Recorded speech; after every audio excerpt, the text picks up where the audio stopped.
Well, hi, beautiful souls. I'm Elizabeth, and welcome to Untangling the Heart. This time is for you. So grab a cup of coffee or tea or whatever brings you comfort. Sit back, relax, and settle in. As you listen today, just notice what resonates for you. There may be something here meant just for you. It's so good to have you all here.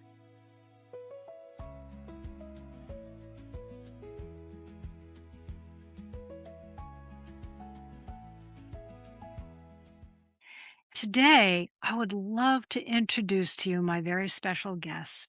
Her name is Patti Brown Sword, and she's an amazing soul who is here to share a meaningful part of her journey and how she found her way through it. So, Patti, I'm really grateful that you're here. Let's begin with whatever feels most true for you. Tell us about yourself. I am now almost approaching my mid 40s. I'm an elder millennial, so I can tell you a lot about generationally how I grew up, in what technology and what spheres, and how millennials have kind of shaped society and the workforce and all those things. If you're a human design person, I'm a 3-5 generator, emotional generator. And so I have an individual wave. So with the 3 line, I like to experiment. With the 5, I tell everyone about it. And the generator means that if I'm lit up, I can keep going. The emotional side means I can't say yes or no immediately, but I did say yes to you about this immediately because I know that what you're doing is very important work. And I adore you and what you do in the world. You are also a beautiful soul. Oh, I have a husband and a fur baby who is now 6 years old. I can't believe it.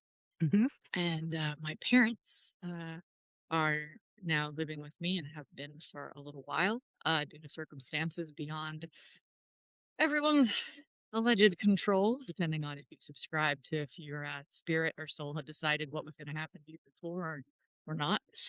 Um, and I have my own business, so that gives me the flexibility. Uh, do what I would like to do, how I'd like to do it. So I'm currently in pajama pants and barefoot.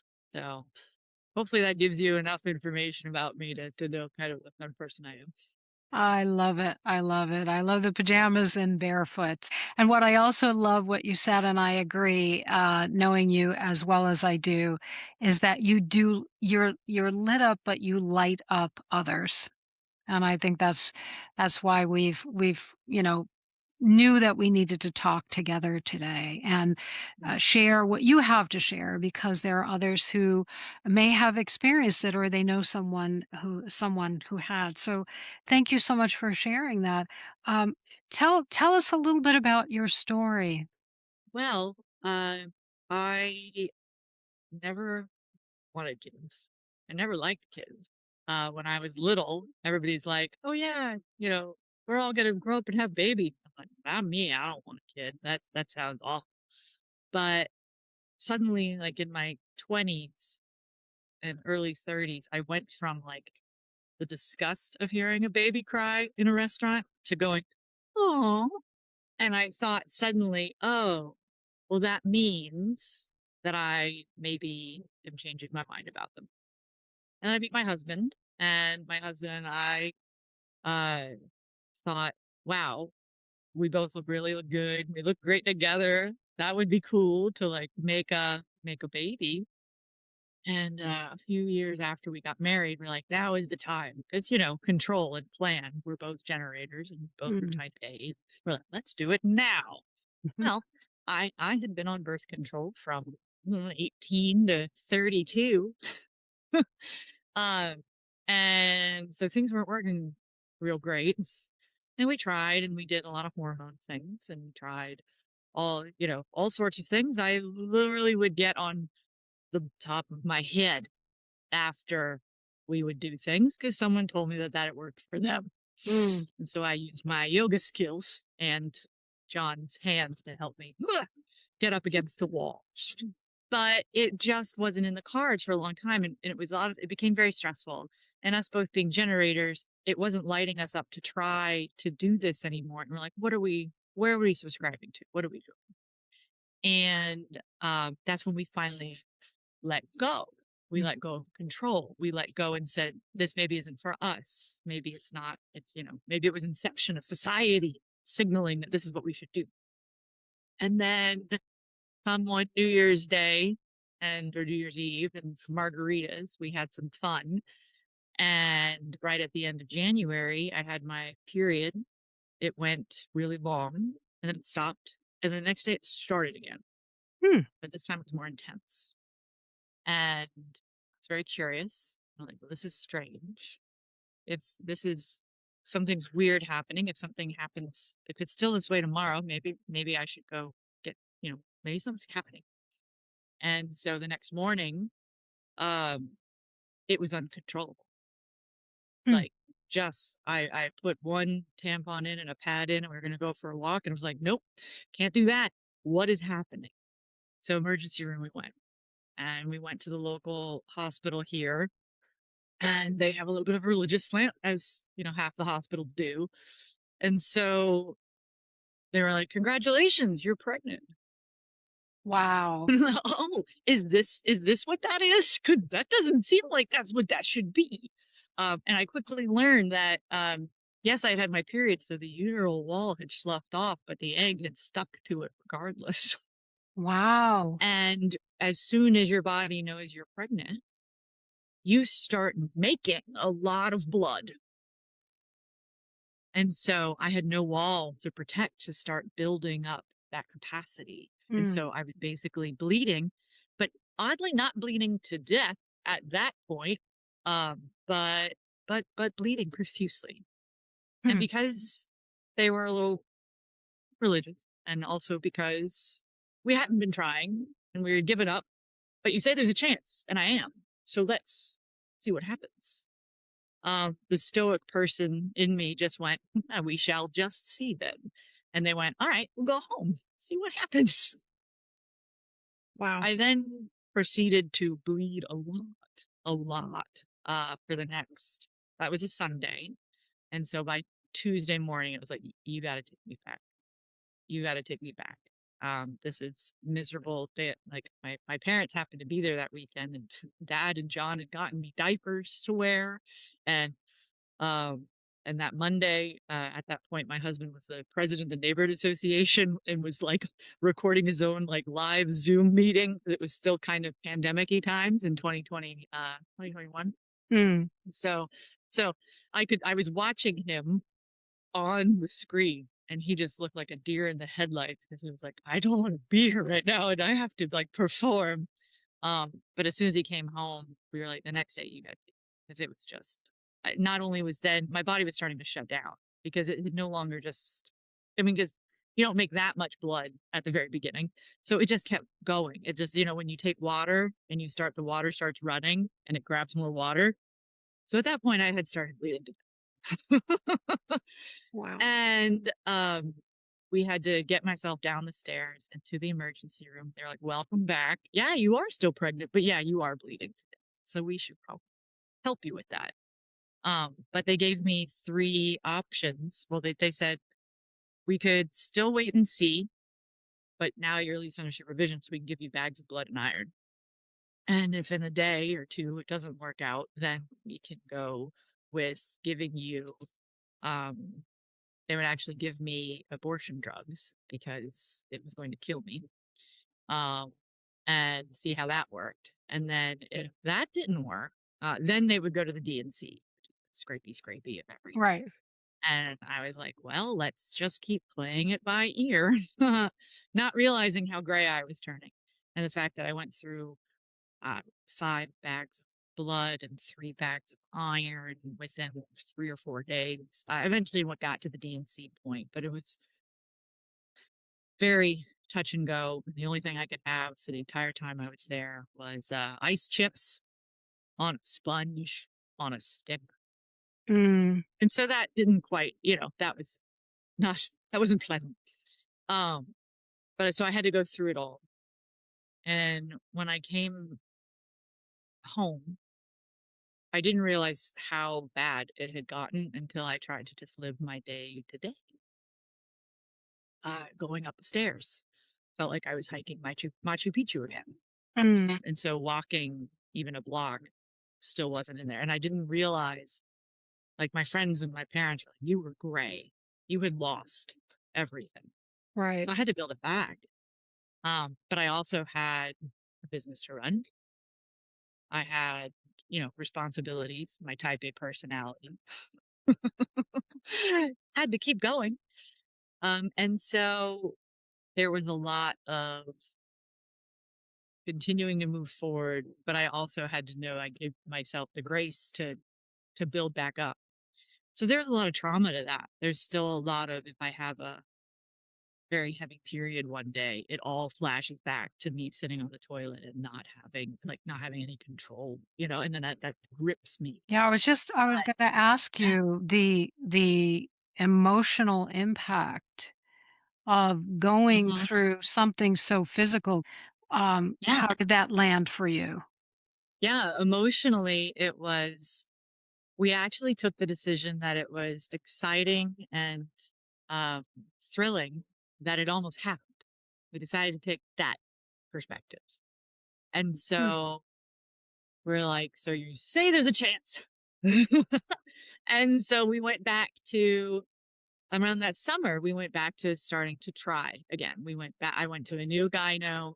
He got me on the fertility meds, the ones that when you actually read what it is, it's like, oh, they use that for breast cancer. Okay, let's try that.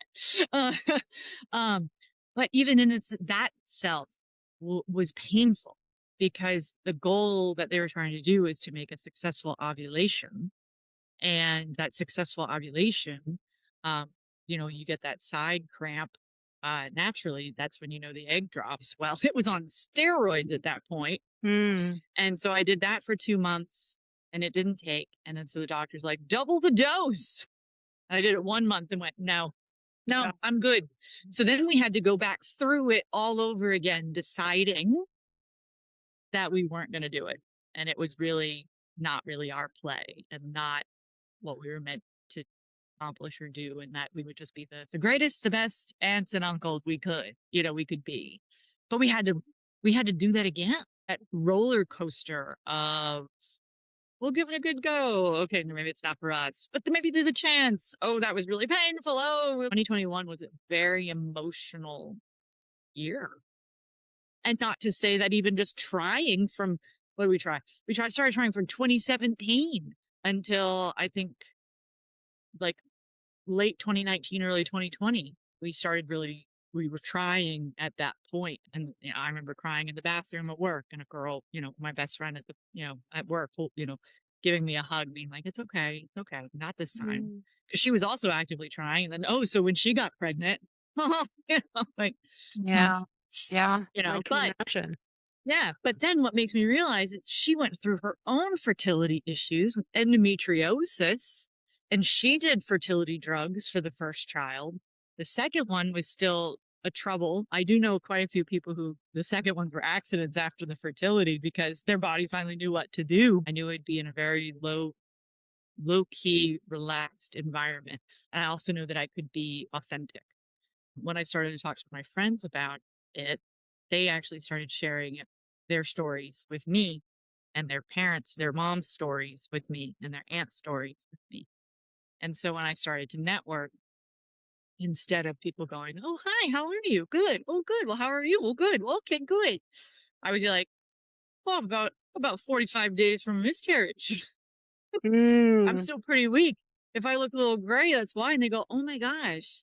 Like, "Oh, yeah, that happened to me." Or, "Oh, yeah, no, that happened to my mom 4 times. And then she adopted me, or she had me," or like, and the horror stories that these women had, it was nothing on me, but they had never shared it in a group before, because there is still, even though 1 in 4 women have miscarriage, and every woman knows someone who has had one, there's a stigma to it, right? Like, is my body not in tip top shape for that? What's going on? Is it yeah. me? You know?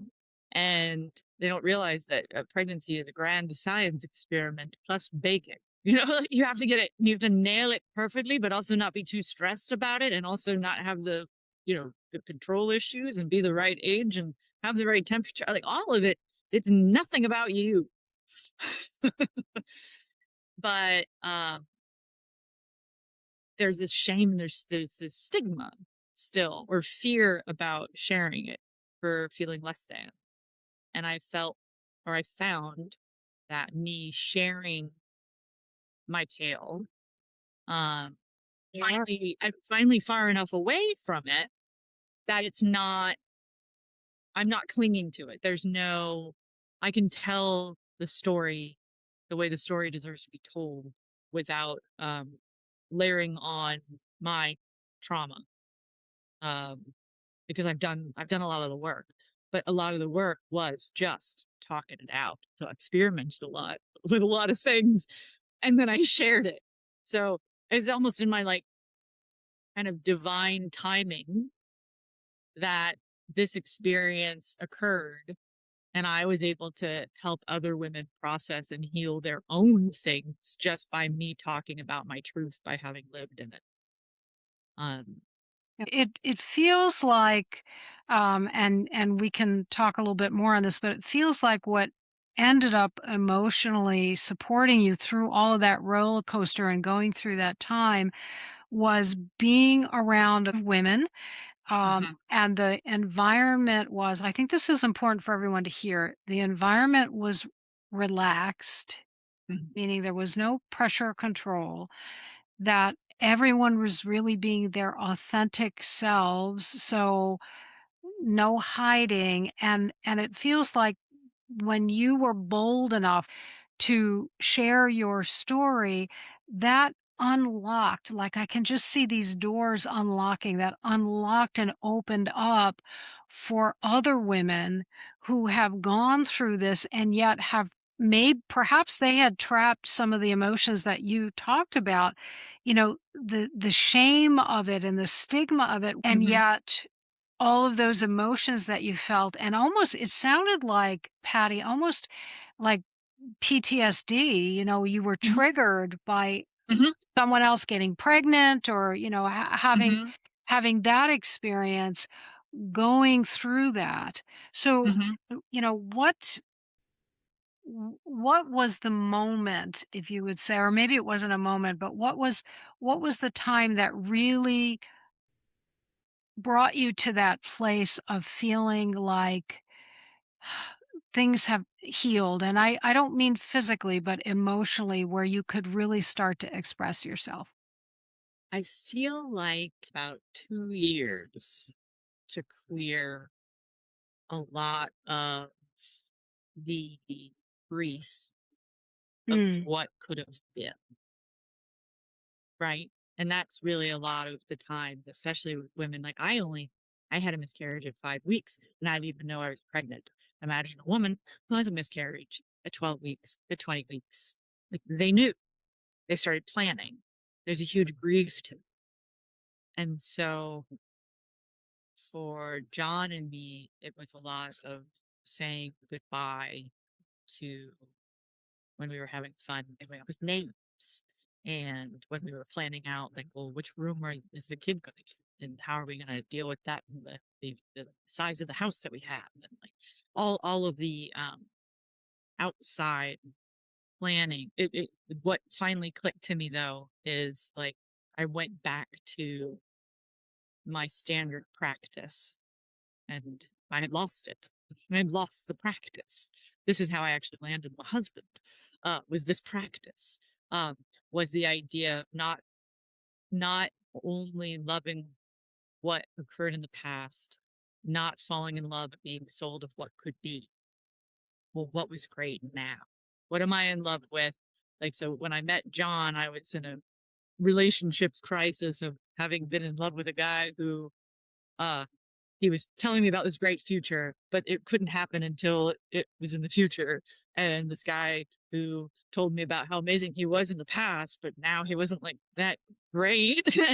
And then I meet this guy in a bar, and he's just great now. Like, he's Mm, just good. mm, And and that was, understanding that. was, I think, a first critical point in my life, but then I lost it. And it took a little bit to get that back in all circumstances. And now I think I'm in that place more often than not. I am grateful for what I have right now, and right now is pretty damn good. And that's the armor piece. That's I'm wearing the present because that's all we have. And anytime you waver from that, you could gotta bring yourself right back. That's absolutely brilliant. It just makes me think about how, and we don't do this on purpose, we go through anything, whether it is deeply traumatic that you went through or just little day traumas, is that we often tend to keep replaying the stories and living in the past, or Mhm, what you said, creating, oh, the names and the room and what is it going to look like and all of that, and mhm, creating stories in the future, but mhm, forgetting to live. I mean, that's just perfection. Forgetting to live and remembering how to live in the absolute now, because really that's what we have, and creating what we desire in the absolute now and being in gratitude. What helps you now continue to grow your emotional steadiness, to grow your resilience, to expand truly who you are, like you said, real, relaxed, and authentic. mhm. But what helps you to expand yourself in that way? Yeah, it's a practice, to be real and authentic. I still have conversations with myself that end in downward spirals for no reason, you know? Like, I'm like, "Why am I doing this?" But I can catch myself now, right? Like, I have learned what is the ego versus what is the spirit. And that Mm, took a while to figure out too. I took quite a few classes on it. And it finally has struck and hit who's in control, what's really going on. And and knowing that when, the uh Sonia Choquette's term, the barking dog is going, I have fear, I have anxiety, I'm thinking about the future, thinking about the things. And you have to go, hey, you should go lay down over right, here. right. Um, but you can't tell her to shut up. You just have to go, I hear you. And those are actual not real concerns. And I understand why you're saying that because that was what used to protect me, or that was what, the blanket in which I covered myself with. But that's not for me now. It's not to say it doesn't happen. It's not to say it doesn't happen on a daily basis. But the way to be that even keel is to understand and go, that's not me talking. Yeah. That's the collective thoughts and file cabinets and stories that have been with me and forced through me through society. That all the things that um, if I weren't having, if I didn't have that intelligence of knowing that those thoughts aren't me, um, then I'd have a bigger problem. But it's that practice of separating what you who where's the desire or the noise coming from, and understanding what's clear and clean and really kind of your higher spirit or soul saying what's true versus what anything else is going on that's true. I And love so I that. think just, yeah, continuing to learn that and continuing to understand the science behind that. So it's not just the woo woo metaphysical, although I love that. It's also the woo science side of quantum physics, and Mhm. but also biology of like peptides and how cells can call your emotions because they're dependent upon and hungry for the peptides that you've had given to it in a while. And you have to call that flash that's happening in your head as a memory of the PTSD of the future thing that you wish could have happened and go, wait, who's calling that into my mind?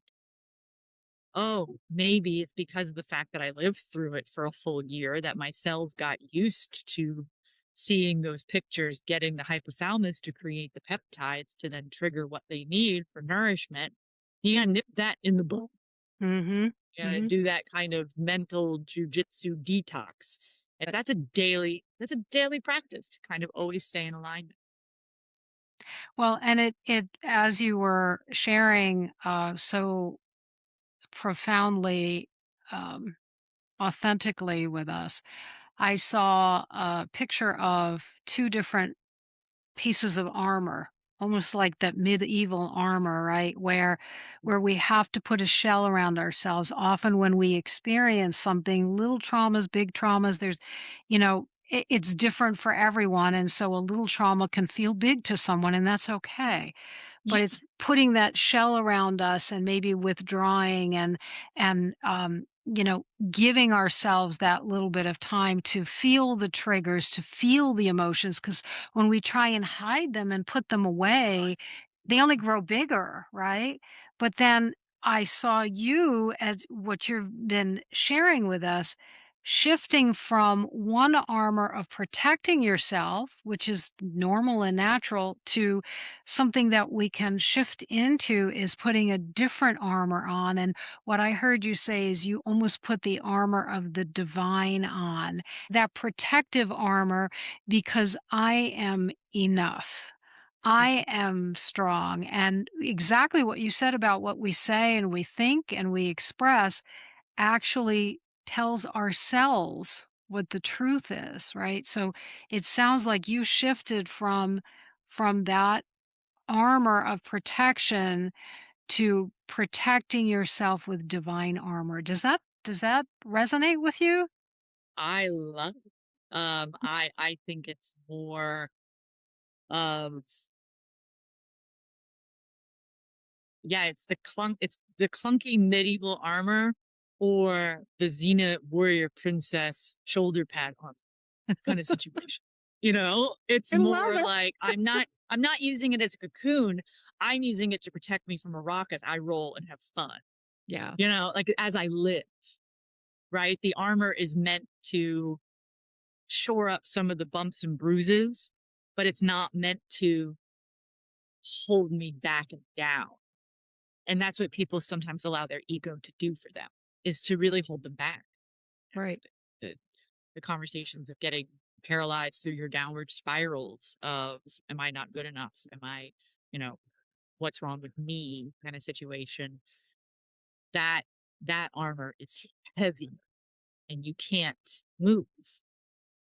But the armor that you want to put on is, it's okay for you can make it more of a playful protection, because the ego is worth something. It's stored a lot of things. And while the ego, because you've got ego and you've got your spirit, but then you also have like your physical intuition as to whether it's in your stomach, or are you are you more clairvoyant, clairaudient, clairsentient? Are you like, right. where do you pick things up, right?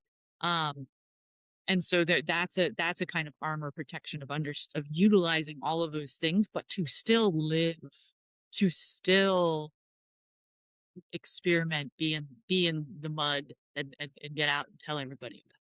I love it. Well, yeah, what's great now, be in gratitude and put on your divine armor to move through things. I absolutely love it. I loved for you to be here today, Patty. Can you share with us how people can connect with you? Sure. So I have a Facebook page called Patty is Still Learning. So Patty with an I. So if you go to facebook.com/Patty is Still Learning. Most of my fresher stuff is there. Every once in a while, I'll write something that I feel has spoken to me on my blog, pattyisstilllearning.com. I write there sometimes. Um, and then with my company, Grounded with Data, um, we write a lot of interesting, um, more on strategy analysis and data, marketing intelligence and market research, and then those things. So I'm Beautiful. doing more than just market research and data analysis. I make people see themselves, which is actually, according to my human design and gene keys, what I'm supposed to do. So with data, I let people see their organizations of who they are and what they are. But I also I touch the individual through that way. Beautiful. I love it. Well, thank you so much, Patty, for being here. I'm so grateful for your openness and for sharing all of this and your time today. So, thank you again. And if one person came to mind while you were listening, feel free to share this conversation with them. You can find Untangling the Heart on YouTube, LinkedIn, and wherever you enjoy podcasts. And be sure to follow or subscribe so you never miss a conversation. Thank all of you for being here today. Until next time, from my heart to yours.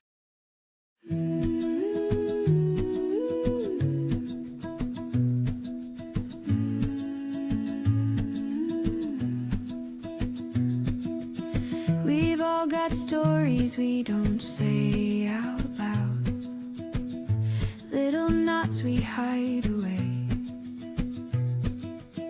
You're not broken, you're just learning to be honest with what you feel today. This is untangling the heart, one brave breath, one tiny start, finding strength in every scar and every part. You're not falling apart, you're just untangling.